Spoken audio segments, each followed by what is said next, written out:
السلام علیکم ورحمۃ اللہ نحمدہ ونصلی علی رسولہ الکریم اما بعد فاعوذ باللہ من الشیطان الرجیم بسم اللہ الرحمن الرحیم رب اشرح لی صدری ویسر لی امری واحلل عقدۃ من لسانی یفقہوا قولی۔ فضائل عشرہ ذو الحجہ۔ رمضان المبارک کے بعد ذو الحجہ کا مہینہ اسلامی مہینوں میں نہایت اہمیت کا حامل ہے۔ یہ مہینہ حرمت والے مہینوں میں سے ایک ہے۔ ذو الحجہ کا پہلا عشرہ نیکیوں اور اجر و ثواب کے اعتبار سے عام دنوں کے مقابلے میں بہت اہم ہے، جس کی فضیلت قرآن کریم اور حدیث سے ثابت ہے۔ قرآن مجید میں اللہ سبحانہ وتعالیٰ نے ان کی قسم کھائی ہے، فرمایا والفجر ولیال عشر۔ سورہ الفجر کی آیات 1 سے 2 تک، قسم ہے فجر کی اور 10 راتوں کی۔ اکثر مفسرین کے نزدیک لیال عشر سے مراد ذو الحجہ کی ابتدائی 10 راتیں ہیں۔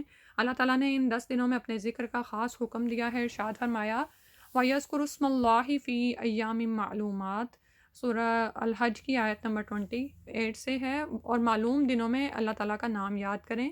ابن عباس رضی اللہ عنہ سے روایت ہے کہ ان معلوم دنوں سے مراد عشرہ ذو الحجہ کے 10 دن ہیں۔ میں صبح اس کے بارے میں سوچ رہی تھی کہ جب رمضان آتا ہے نا، اور خاص طور پر ہماری طاق راتیں ہم خواتین کے کسی اور کام میں گزر جائیں نا، یعنی کہ ہم اللہ کی طرف سے روک دیے جائیں، تو حسرت کے مارے بڑا برا حال ہوتا ہے۔ عورتوں کو سمجھانا پڑتا ہے کہ بھی ذکر کر لیں، اس کے وہ الاؤ ہے، آپ روزے نہیں رکھ سکتی اس کی، خیر وہ اب تو ظاہر مجبوری ہے، بعد میں آپ قضا دیں گی۔ یہاں پر میں یہ سوچ رہی تھی کہ یہاں پر تو کہا ہی گیا ہے وَيَذْكُرُ اسْمَ اللَّهِ فِي أَيَّامٍ مَّعْلُومَاتٍ، ہر کوئی کر سکتا ہے ذکر، ٹھیک ہے۔ ٹھیک ہے، کچھ لوگ روزے بھی رکھ رہے ہوتے ہیں، وہ بھی ظاہر ہے افضل ایام ہیں، تو جتنے بھی نیکیوں کے کام کر سکیں، لیکن ذکر کی بڑی اہمیت یہاں پہ نظر آ رہی ہے۔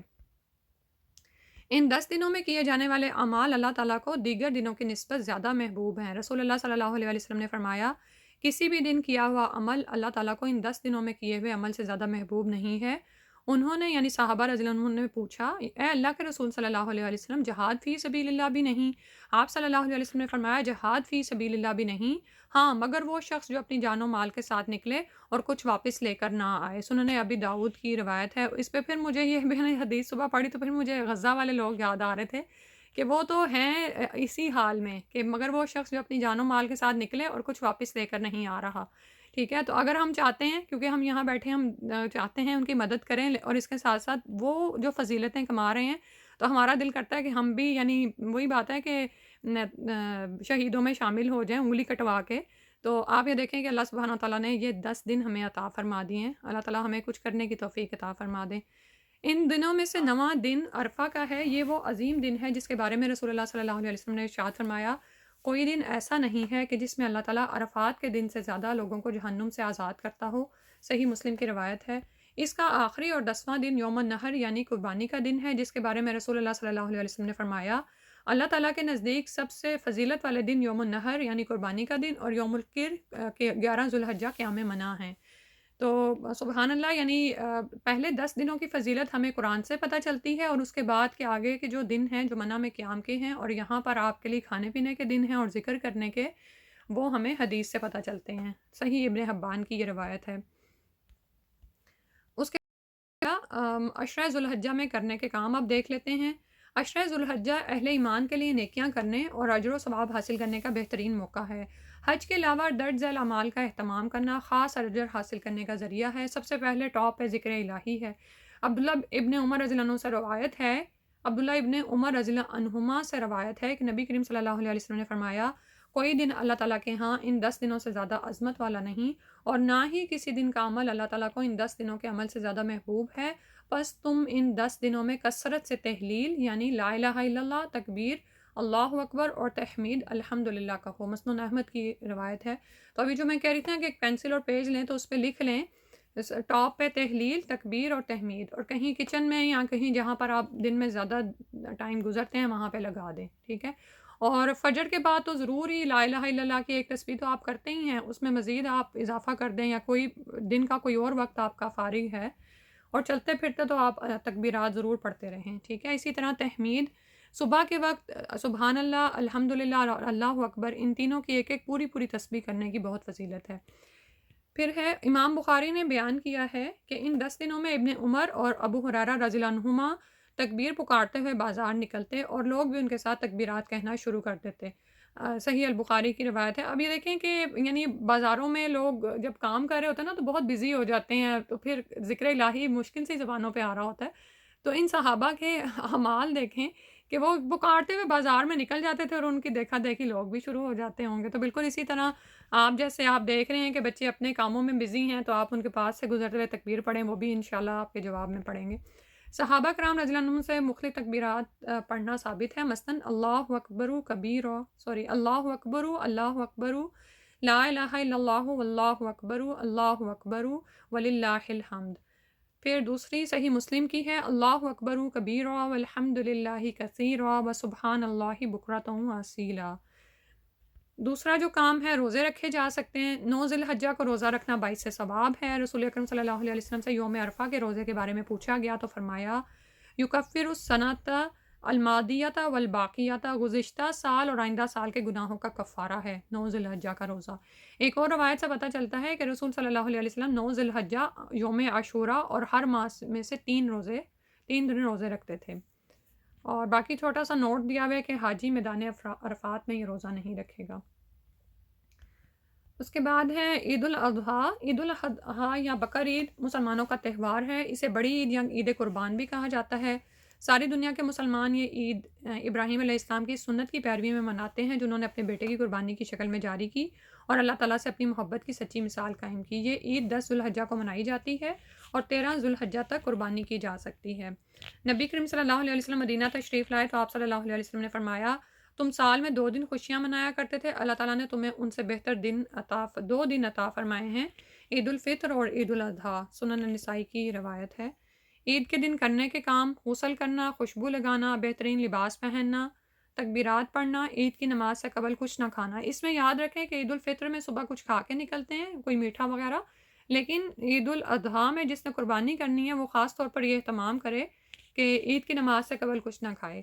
نماز عید کے لیے جلد جانا، خواتین اور بچوں کو عیدگاہ لے کر جانا، اذان اور تکبیر اقامت کے بغیر عید کی نماز پڑھنا، نماز کے بعد خطبہ سننا، استطاعت کے مطابق قربانی کے جانور کو ذبح کرنا، گوشت کی تقسیم کرنا، باہم ملاقات اور دعا دینا۔ دعا کیا ہے؟ تقبل اللہ منا و منکم، اللہ تعالیٰ ہم سے اور آپ سے عبادت قبول فرمائے۔ نماز عید کے لیے ایک راستے سے جانا اور دوسرے سے واپس آنا، ہلکے پھلکے کھیلوں اور اشعار کے ذریعے خوشی منانا، یعنی یہ کہ خوشی منانے کی اجازت ہے اور وہ یہاں پر اس میں دی گئی ہے۔ اچھا، اس میں ایک چیز دیکھ لوں، کچھ پیجز نیچے بھی تھے، اچھا وہ آگے ہی آئیں گے۔ اچھا، قربانی کے بارے میں کچھ اور باتیں بھی یہاں پر بیان کی گئی ہیں۔ عشرہ ذی الحجہ کی آخری مگر اہم ترین عبادت قربانی ہے۔ قربانی کا لفظ قرب سے نکلا ہے۔ اصطلاحاً قربانی سے مراد وہ عمل ہے جو اللہ تعالیٰ کی رضا اور قرب کے حصول کے لیے جانور ذبح کرنے کی شکل میں 10 ذی الحجہ سے 13 ذی الحجہ تک کیا جاتا ہے، ٹھیک ہے۔ اور چونکہ 10 دنوں تک کی فضیلت بڑھ کے ہے تو جس سے کوشش ہو سکے وہ 10 ذی الحجہ کو ہی قربانی کرے۔ مقاصد قربانی: اللہ کی رضا اور خوشنودی حاصل کرنا، خالصتاً اللہ کے حکم کی اطاعت کرتے ہوئے اس سے محبت کے اظہار و اعتراف کے طور پر اپنے آپ کو ہر طرح کی ریاکاری سے بچاتے ہوئے جانور ذبح کرنا ہی قربانی کا اصل مقصد ہے۔ تو یہاں پر دراصل نیت کے اخلاص کی طرف توجہ دلائی گئی ہے۔ قرآن مجید میں نبی کریم صلی اللہ علیہ وسلم کو خطاب کرتے ہوئے فرمایا گیا، فَصَلِّ لِرَبِّكَ وَانْحَرْ، سورہ الکوثر کی آیت نمبر 2 ہے، اپنے رب کے لیے نماز پڑھ اور قربانی کر۔ ایک اور جگہ فرمایا، قُلْ إِنَّ صَلَاتِي وَنُسُكِي وَمَحْيَايَ وَمَمَاتِي لِلَّهِ رَبِّ الْعَالَمِينَ، سورہ الانعام کی آیت نمبر 162 ہے، کہہ دیجئے بے شک میری نماز، میری قربانی، میرا جینا، میرا مرنا اللہ رب العالمین کے لیے ہے۔ تو ان 2 آیات سے دراصل ہمارے لیے دین کے لیے اخلاص کو واضح کیا گیا ہے کہ یعنی، اور اس دن بھی خاص طور پر یاد رکھیں کہ یہ قربانی کرنا کسی پر یعنی اپنی امارت کا رعب بٹھانا نہیں ہے یا صرف ایک ریچول پورا کرنا نہیں ہے، بلکہ اللہ کے لیے، اللہ کا قرب حاصل کرنے کے لیے قربانی کی جائے۔ تقویٰ کا حصول: تقویٰ ایک مسلمان کی شان اور اس کے مومن ہونے کی علامت ہے۔ اللہ کی خاطر قربانی کرنے سے اصل مقصود اسی تقویٰ کی صفت کو نشوونما دینا ہے، نہ کہ ایک دوسرے پر فخر جتانا یا مقابلہ بازی کرنا۔ لہٰذا اس سنت ابراہیمی کی یاد تازہ کرتے وقت اللہ کی مکمل اطاعت کا جذبہ دل میں نہ ہو تو جانوروں کا خون بہانا، گوشت تقسیم کرنا اور خود کھانا محض ایک بے روح عمل ہے جس سے کوئی فائدہ حاصل نہ ہوگا۔ تو اللہ سے دعا ہے کہ ہم ان 10 دنوں میں ہم اپنی کیفیت کو اس طرح سے بنائیں ہر دن میں کچھ ایسا وقت ہم اللہ کے لیے خالص کریں کہ ہم اپنے دل کی خود جانچ کریں کہ میرے اندر کس حد تک تقویٰ ہے، میرے اندر احسان کا درجہ کیا ہے، میں کوئی بھی عمل جب کر رہی ہوتی ہوں تو میں کس حد تک اللہ کانشیس ہوتی ہوں کہ اللہ تعالیٰ مجھے دیکھ رہے ہیں یا میں اللہ کو دیکھ رہی ہوں. ٹھیک ہے، تقویٰ دراصل یہی ہے نا کہ آپ اللہ کانشیس ہیں کہ اللہ تعالیٰ آپ کو دیکھ رہے ہیں، اللہ کے لیے آپ ہر کام کر رہے ہیں. تو انشاءاللہ اللہ سبحانہ و تعالیٰ سے دعا ہے کہ 10 دن ہمارے لیے اس تربیت کو کرنے کے لیے کافی ہو جائیں کہ ہم اس تقویٰ کو کسی حد تک حاصل کر لیں. اللہ سبحانہ و تعالیٰ فرماتے ہیں لَن يَنَالَ اللَّهَ لُحُومُهَا وَلَا دِمَاؤُهَا وَلَٰكِن يَنَالُهُ التَّقْوَىٰ مِنكُمْ. الحج کی آیت نمبر 37 سے ہے، اللہ کو نہ جانوروں کا گوشت پہنچتا ہے اور نہ ان کا خون، اسے صرف تمہارا تقویٰ پہنچتا ہے. ٹھیک ہے، اور اس میں وہی بات یاد کر رہے ہیں نا، حابیل کا بیل کی مثال ہمارے سامنے ہے. پھر اس کے بعد ہے اہمیت قربانی. قربانی کا حکم آدم علیہ السلام سے لے کر رسول اللہ صلی اللہ علیہ وسلم تک تمام آسمانی شریعتوں میں رہا. ارشاد باری تعالیٰ ہے لِكُلِّ أُمَّةٍ جَعَلْنَا مَنسَكًا هُمْ نَاسِكُوهُ.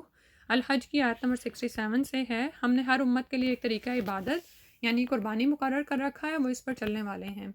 قرآن مجید میں بہت خوبصورت انداز میں ابراہیم علیہ السلام کی قربانی کا ذکر کیا گیا. ابراہیم علیہ السلام نے کہا میں اپنے رب کی طرف جاتا ہوں، ان قریب وہ میری رہنمائی کرے گا. اے میرے رب مجھے صالحین میں سے اولاد عطا کر. تو ہم نے اس کو ایک حلیم بردبار لڑکے کی بشارت دی. وہ لڑکا جب اس کے ساتھ دوڑ دھوپ کی عمر کو پہنچ گیا تو ابراہیم علیہ السلام نے کہا بیٹا میں نے خواب میں دیکھا کہ میں تجھے ذبح کر رہا ہوں، تیرا کیا خیال ہے؟ اس نے کہا ہے میرے ابا جان جو آپ کو حکم دیا گیا ہے کر ڈالیے، آپ انشاءاللہ مجھے صابروں میں سے پائیں گے. تو جب ان دونوں نے اطاعت کی اور اسے یعنی اسماعیل علیہ السلام کو ماتھے کے بل گرا دیا اور ہم نے ندا دی کہ اے ابراہیم علیہ السلام تو نے خواب سچ کر دکھایا، بے شک ہم نیکی کرنے والوں کو ایسی ہی جزا دیتے ہیں. بے شک البتہ یہ ایک بہت واضح امتحان تھا اور ہم نے ایک بڑی قربانی کے ذریعے اس کا فدیہ دیا اور ہم نے بعد والوں میں اس کا ذکر خیر قائم کر دیا. الصافات کی آیت ہے اور آیات ہے 99 سے 108 تک. سبحان اللہ، آپ جانتے ہیں کہ اللہ سبحانہ و تعالیٰ نے اسماعیل علیہ السلام کی جگہ پر وہاں پر ایک مینڈھا رکھ دیا جس کو ابراہیم علیہ السلام نے ذبح کیا اور اسی کی پیروی میں ہم یہ قربانی کرتے ہیں. یہ ہے ابراہیم علیہ السلام اور اسماعیل علیہ السلام کے کردار میں تسلیم و رضا کا وہ بے مثال نمونہ جو بارگاہ الہی میں اس درجہ مقبول ہوا کہ رہتی دنیا تک اللہ تعالیٰ نے اس سنت کو جاری کر دیا. یہ نہ صرف ابراہیم علیہ السلام خلیل اللہ کی سنت ہے بلکہ نبی کریم صلی اللہ علیہ وسلم نے عید الاضحیٰ کے موقع پر قربانی کو اپنی سنت قرار دیا. رسول اللہ صلی اللہ علیہ وسلم نے فرمایا، صحیح البخاری کی روایت ہے، بے شک اس دن ہم پہلا کام یہ کرتے ہیں کہ نماز ادا کرتے ہیں، پھر واپس پلٹتے ہیں اور قربانی کرتے ہیں. جس شخص نے ایسا ہی کیا اس نے ہماری سنت کو پا لیا. ایک اور روایت میں نبی کریم صلی اللہ علیہ وسلم نے نماز عید کے بعد قربانی کرنے کو اہل اسلام کی سنت قرار دیتے ہوئے فرمایا، اس میں نیکسٹ پیجز ہیں وہ آپ چیک کر لیجئے گا. جس نے نماز عید سے پہلے ذبح کیا تو اس نے اپنے لیے ذبح کیا اور جس نے نماز کے بعد ذبح کیا اس کی قربانی مکمل ہو گئی اور اس نے مسلمانوں کی سنت کو پا لیا. صحیح بخاری کی روایت ہے. تو اس میں خاص طور پر یاد رکھیں کیونکہ ہم میں سے کچھ لوگ بیک ہوم میں کہہ دیتے ہیں، تو اس میں ذرا چیک کر لیا کریں کہ آپ کی عید کی نماز ہو چکی ہو اس کے بعد قربانی ہو. چاہے اس میں یہ ہو جائے کہ اگر جیسے بعض اوقات یہ ہوتا ہے کہ یہاں پر 10 ذوالحجہ گزر جاتی ہے اور 11 ذوالحج کو قربانی ہو رہی ہوتی ہے، اسٹل آپ پھر یہی کریں کیونکہ آپ کی نماز عید ابھی نہیں ہوئی نا. تو چاہے آپ سے پہلا دن مس ہو جائے لیکن یہ والی سنت پر عمل کرنا ہے کیونکہ کہا جا رہا ہے کہ جس نے عید سے پہلے ذبح کیا تو اس نے پھر اپنے لیے ذبح کیا ہے. رسول اللہ صلی اللہ علیہ وسلم نے ہمیشہ اس سنت ابراہیم علیہ السلام پر عمل کیا. انس رضی اللہ عنہ بیان کرتے ہیں نبی اکرم صلی اللہ علیہ وسلم 2 مینڈھے ذبح کیا کرتے تھے اور میں بھی 2 مینڈھے ذبح کرتا ہوں. صحیح بخاری کی حدیث ہے. قربانی کے بارے میں آپ صلی اللہ علیہ وسلم کا اہتمام اس سے بھی واضح ہوتا ہے کہ حجۃ الوداع کے موقع پر آپ صلی اللہ علیہ وسلم نے حج کی قربانی کے 100 اونٹ ذبح کرنے کے ساتھ ساتھ عید الاضحیٰ کی قربانی کے لیے اپنی طرف سے ایک بکری اور ازواج مطہرات کی طرف سے ایک گائے ذبح کی. صحیح بخاری کی روایت ہے. رسول اللہ صلی اللہ علیہ وسلم نے امت کو بھی قربانی کرنے کی تاکید فرمائی. یہ نام ہے مخنف نہیں مجھے پڑھا نہیں جا رہا بن سلیم روایت کرتے ہیں. آپ میں سے کوئی پڑھ دے؟ میری نظر سے یہ آج ہی گزرا ہے.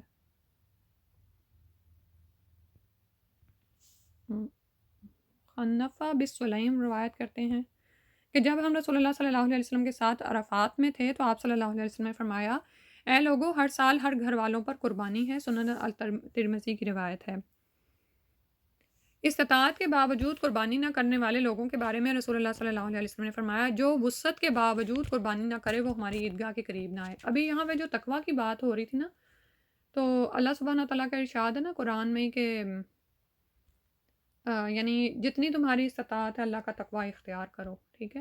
تو یعنی استطاعت مطلب یہ کہ جس حد تک آپ کر سکتے ہیں، جتنی آپ کو صلاحیتیں دی گئی ہوئی ہیں، تو اسی کے مطابق یہ ہے کہ اگر آپ کو اتنا مال دیا گیا ہے اور آپ کو لگتا ہے کہ آپ قربانی کرنے سے محتاج نہیں ہو جائیں گے تو آپ قربانی کریں گے، ٹھیک ہے؟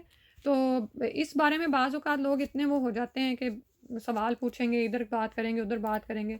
بھئی آپ سے بڑھ کر کون آپ کی حیثیت کو اور حالت کو جانتا ہے؟ کیونکہ بعض اوقات کیا ہوتا ہے کہ ہم کچھ ایسے چیزوں کو قربانی نہ کرنے کی وجہ بنا لیتے ہیں جو ہماری ضرورتیں نہیں ہوتی۔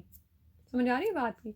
یعنی ہم کرنے کو تو بہت کچھ کر رہے ہوتے ہیں، فنکشنز بھی ہو رہے ہیں، بچوں کی تعلیم پہ بھی بے بہا خرچ کر رہے ہیں، اور بھی بے شمار خرچ جو عورتیں کرتی ہیں بشمول میرے، تو اس وقت ہمیں نہیں یاد آتا کہ ہماری تو اتنی صلاحیت ہی نہیں ہے، اتنی طاقت ہی نہیں ہے۔ تو لیکن جب قربانی کا معاملہ آتا ہے تو پھر ہم خود ہی، ہم میں سے ہر کوئی اپنا اپنا حال دیکھ سکتا ہے۔ تو یہی دراصل تقویٰ ہے کہ آپ اپنی استطاعت کا خود جائزہ لیں گے، ٹھیک ہے؟ صحابہ کرام رضی اللہ عنہم بھی اتباع رسول صلی اللہ علیہ وسلم میں قربانی کا اہتمام فرماتے ہیں۔ ابو امامہ بن سہل رضی اللہ عنہ نے بیان کیا ہے، ہم مدینہ میں اپنے قربانی کے جانوروں کو پرورش کر کے موٹا کرتے تھے اور مسلمان بھی اسی طرح انہیں پال کر موٹا کرتے تھے۔ ایمان سے یہ جو پال کر جانور موٹا کیا جاتا ہے نا، تو اس کی قربانی اور بھی دل پہ بار پڑتی ہے۔ آپ بچوں کو پوچھیں نا کہ جب ان کے پیٹ ان سے جدا کیے جاتے ہیں تو کیا حال ہوتا ہے۔ حکمت قربانی، اللہ تعالیٰ نے ابراہیم علیہ السلام کے جذبہ اظہار و قربانی اور مکمل سپردگی کو بے پناہ پسند کیا، ان کو محسن اور خلیل اللہ کے لقب سے نوازا اور ان کے نام کو رہتی دنیا تک جاری کر دیا۔ لہٰذا تمام دنیا کے مسلمان ہر نماز میں نبی صلی اللہ علیہ وسلم کے ساتھ ابراہیم علیہ السلام پر بھی درود بھیجتے ہیں اور ان کی قائم کردہ سنت کو زندہ رکھتے ہوئے ہر سال قربانی کرتے ہیں۔ اگر آپ کر سکیں نا تو تھوڑا سا یہ بھی کریں کہ ہم ابراہیم علیہ السلام کے یعنی جیسے ہوتا نا ان کے بارے میں کچھ پڑھیں، ٹھیک ہے؟ آپ دیکھیں کہ ایک دو آیت میں ہی آپ کو ان کے بارے میں بہت کچھ پتہ چل جائے گا۔ یہاں پر ذکر کیا گیا ہے کہ وہ محسن تھے، احسان کرنے والے تھے، اور اللہ تعالیٰ نے ان کو اپنا دوست بنا لیا تھا، ٹھیک ہے؟ اور ان کا جو احسان تھا، اور اس کے علاوہ یہ کہ اللہ کے لیے انہوں نے اپنے دین کو خالص کیا اور حنیف ہو گئے تھے، یکسو ہو گئے تھے، ٹھیک ہے؟ اور یہ جو محسن ہے نا، یعنی احسان کرنے والے تھے، اسی ایک چیز کو ہم اگر پریکٹس کریں، یعنی جیسے ابھی تو کچھ ریچولز کی بات ہوئی نا، عبادات ہے، ذکر الہی ہے، نماز ہے، روزہ رکھنا ہے، قربانی ہے، اس کے علاوہ ہمارے جو دل کے عمل ہیں، ایک تو یہ کہ یعنی ہم تقویٰ، اللہ سے کتنا ڈرتے ہیں، اس سے کیا امید رکھتے ہیں جزا و سزا کی، اسی طرح احسان کا کیا درجہ ہے ہمارا نا لوگوں کے ساتھ معاملات میں، ٹھیک ہے؟ ہم کس حد تک اللہ سے ڈرتے ہوئے ان کے ساتھ معاملہ کرتے ہیں اور احسان کے درجے پر، ٹھیک ہے؟ جیسے میں یہ پڑھ رہی تھی کہ احسان کے 3 درجے ہیں، اس میں سے پہلا درجہ یہ ہے کہ آپ کسی کے ساتھ ایسا معاملہ کرو جیسے آپ اپنے غلام کے ساتھ کرتے ہو نا، کہ اس کو اس کی ضرورت بیان کرنے سے پہلے ہی اس کو کھلا پلا دیتے ہو یا جو بھی اس کو چاہیے وہ دے دیتے ہو۔ دوسرا درجہ اس سے اوپر کا یہ ہے کہ آپ اس کو اپنے برابر کا سمجھتے ہوئے اس سے معاملہ کرتے ہو، کہ جیسے مجھے ضرورت ہے اس کو بھی ہے تو اپنے ساتھ اس کو شیئر کر لینا۔ تیسرا درجہ کسی بھی انسان کے ساتھ معاملے کا، اور جو صدیقین کا درجہ ہے اور صالحین کا، کہ آپ اپنی ضرورت کو قربان کر کے کسی کی مدد کرتے ہیں، ٹھیک ہے؟ یعنی ترجیح دے دیتے ہیں دوسرے کی ضرورت کو۔ میں سوچ رہی تھی کہ بعض اوقات تو ہم احسان کے نچلے درجے پر بھی نہیں ہوتے۔ تو اب یہ اگر ابراہیم علیہ السلام کو خلیل اللہ بنایا گیا ہے اور ان کی سنت کو جاری کر دیا گیا مسلمانوں میں، تو ان کی قربانیاں اور ان کے احسان کے درجے پر کام کرنا، سبحان اللہ، اللہ سبحانہ تعالیٰ ہمیں بھی، یعنی ہم سوچیں اس میں کچھ کریں تو شاید ہم بھی کچھ کرنے کی توفیق دیے جائیں انشاءاللہ۔ اللہ تعالیٰ اپنے بندوں سے ایسی ہی مکمل اطاعت اور وفاداری چاہتے ہیں کہ جب اللہ تعالیٰ کا حکم آ جائے تو بغیر کسی پس و پیش کے عمل کیا جائے۔ یہی حکمت قربانی کرنے کے پیچھے موجود ہے۔ چنانچہ دنیا بھر کے مسلمان قربانی کی سنت پر عمل کرتے ہوئے اللہ تعالیٰ سے عہد کرتے ہیں کہ اے رب العالمین ہم تیرے اطاعت گزار بندے ہیں، جب تیرا حکم ہوگا تو ہم دین اسلام کی خاطر کسی قسم کی قربانی سے دریغ نہیں کریں گے انشاءاللہ۔ ابراہیم علیہ السلام نے خواب میں اللہ تعالیٰ کا حکم پانے کے بعد تمام عقلی دلائل کو ایک طرف رکھ دیا اور کمال عبودیت کا اظہار کرتے ہوئے اپنی عزیز ترین متاع اللہ تعالیٰ کے حضور پیش کر دی۔ ہر سال 10 ذوالحجہ کو جانوروں کی قربانی کرنا اسی جذبہ عبودیت کی یاد کو تازہ کرنا ہے۔ اس میں مجھے ایک بات یاد آ رہی ہے، جب لوگوں کو کہا جاتا ہے نا کہ قربانی کریں تو پتہ ہے کیا کہتے ہیں؟ کمال ہے، اتنا جانور قربان کر کے کیا کرنا ہے؟ ٹھیک ہے، کچھ لوگ یہ بھی نعوذ باللہ حجت دیتے ہیں۔ اب یہاں پر آ کے دیکھیں کہ ابراہیم علیہ السلام نے یہ نہیں کہا، انہوں نے سارے عقلی دلائل ایک طرف رکھ دیے تھے اور کمال عبودیت کا اظہار کیا۔ انہوں نے نہیں کہا کہ میرا بیٹا میرا جان سے پیارا اتنے سالوں بعد پیدا ہوا تو یا اللہ میں تیرے حضور اس کو قربان کر دوں، یعنی یہ عقل نہیں اس کو مانتی ہے۔ تو عقل خواہ نہ مانے، لیکن ایمان کا تو نام ہی یہ ہے کہ جب ہم نے کہہ دیا کہ ہم ایمان لائے تو ہم اطاعت کریں گے، چاہے اس کی ہمیں عقلی دلیل سمجھ نہ آ رہی ہو۔ عقلی دلائل تو بعد میں آئیں گے نا، کہ آپ یہ دیکھیں کہ ایک قربانی کرنے سے آپ کی معیشت کا پورا جو چکر ہے، جو سائیکل ہے وہ چل پڑتا ہے، کہاں کہاں سے کس طرح پوری دنیا میں ایک ایکٹیویٹی دوڑ جاتی ہے نا۔ لیکن جو بہانے دینا چاہیں وہ دیتے ہیں، پھر جو نہیں کرنا چاہتے۔ احکام قربانی، قربانی کی نیت کے ساتھ جانور ذبح کرنا ضروری ہے۔ قربانی کا جانور نماز عید کے بعد ذبح کرنا ضروری ہے۔ جندب بن سفیان رضی اللہ عنہ سے روایت کرتے ہیں کہ میں عید الاضحیٰ کے دن رسول اللہ صلی اللہ علیہ وسلم کے ساتھ تھا، جب آپ صلی اللہ علیہ وسلم لوگوں کو نماز پڑھا چکے تو دیکھا کہ ایک بکری ذبح کی ہوئی ہے۔ آپ صلی اللہ علیہ وسلم نے فرمایا جس نے نماز سے پہلے ذبح کیا وہ اس کے بدلے میں دوسری بکری ذبح کرے، اور جس نے ذبح نہیں کیا تو وہ بسم اللہ پڑھ کر کرے۔ بکرا، دمبا، بھیڑ وغیرہ کی قربانی ایک ہی شخص کر سکتا ہے، لیکن گائے کی قربانی میں 7 افراد اور اونٹ کی قربانی میں 10 افراد شریک ہو سکتے ہیں۔ سنن ترمذی، قربانی کرنے والا ذوالحجہ کا چاند دیکھنے کے بعد بالوں اور ناخنوں کو نہ کاٹے۔ صحیح مسلم کی روایت ہے۔ مسافر بھی قربانی کر سکتا ہے، صحیح بخاری کی روایت ہے۔ سب گھر والوں کی طرف سے ایک قربانی کرنا کافی ہے، صحیح البخاری۔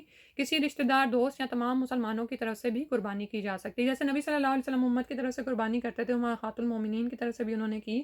اسی طرح آپ بھی اپنی طرف سے اپنے زوج یا زوجہ کے لیے کر سکتا ہے، اور اسی طرح نبی صلی اللہ علیہ وسلم کی طرف سے بھی کی جا سکتی ہے۔ مرحومین کی طرف سے بھی قربانی کی جا سکتی ہے، سنن ابن ماجہ۔ کسی رشتہ دار، دوست یا اجتماعی قربانیوں کا اہتمام کرنے والے اداروں کے ذریعے